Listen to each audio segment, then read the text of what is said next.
Clemens' defamation suit against his former trainer Brian McNamee has set off a parade of allegations over Clemens' personal life and also provided a fig leaf for the mainstream media to report it all breathlessly and this past week continuously. Beginning with the Monday headline alleging that Clemens began a 10-year affair with country singer Mindy McCready when the singer was only 15. And while not putting a date on their affair, McCready the next day admitted to the relationship. Through the entire week, more allegations were reported involving more women with the married pitcher. The week playing out just as Brian McNamee's attorneys seemed to suggest it would back on this very program on Monday. It's germane to his damages. He's claiming damages. He's claiming that he's God's gift to the American public. And if he's a philanderer, if he's a liar, if he's a cheater, if he's not a family man as he so claims, if that's all true, as it seems it might be, and I have no idea as to the absolute truthfulness of it at this point, then his damages are far less than he's claiming. When do you expect this to get to trial?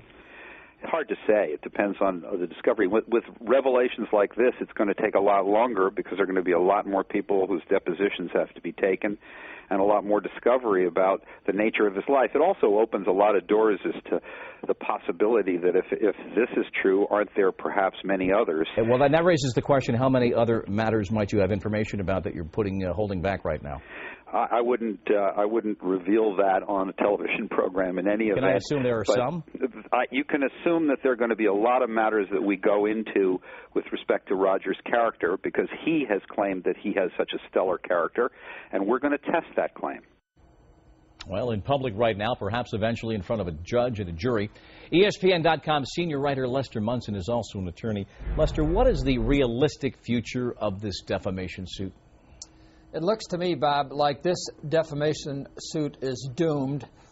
We just heard Mr. Emery mention discovery. The discovery process will now include depositions, sworn testimony from the various women who are now reported to be part of Clemens' life.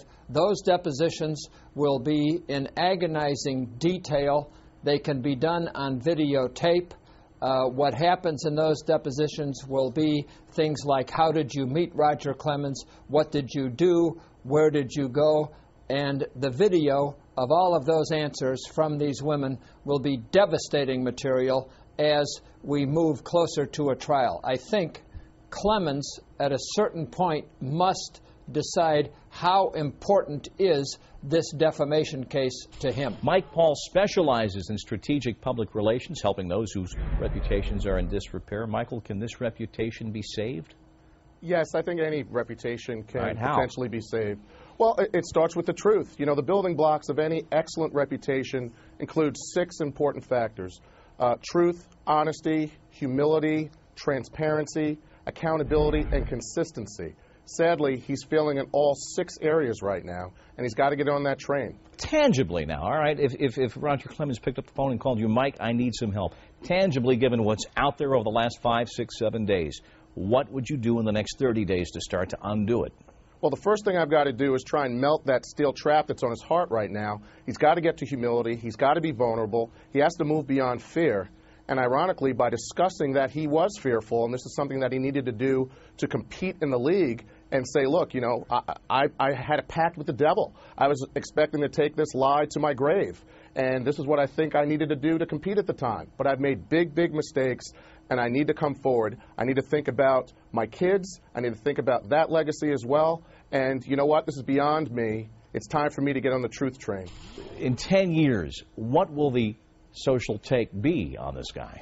Well, one would hope that if we reached a rational point in our history, we would look back and talk about the tremendous pressure that these guys were under to perform, the way that the unions, and in all sports, the unions and the ownership looked away. I talked to a major league owner recently, not from New York, who told me that, I had no idea about steroids. I'm really concerned about coke and other recreational drugs that cause negative performances. So, I mean, there's a tremendous complicity here. These guys were kind of given tacit approval to do what they did all these years, and now they're the ones who are going to be paying the price instead of the industry as a whole. And that's unfair. Bob Lipsyte, always a pleasure. Thank you. News.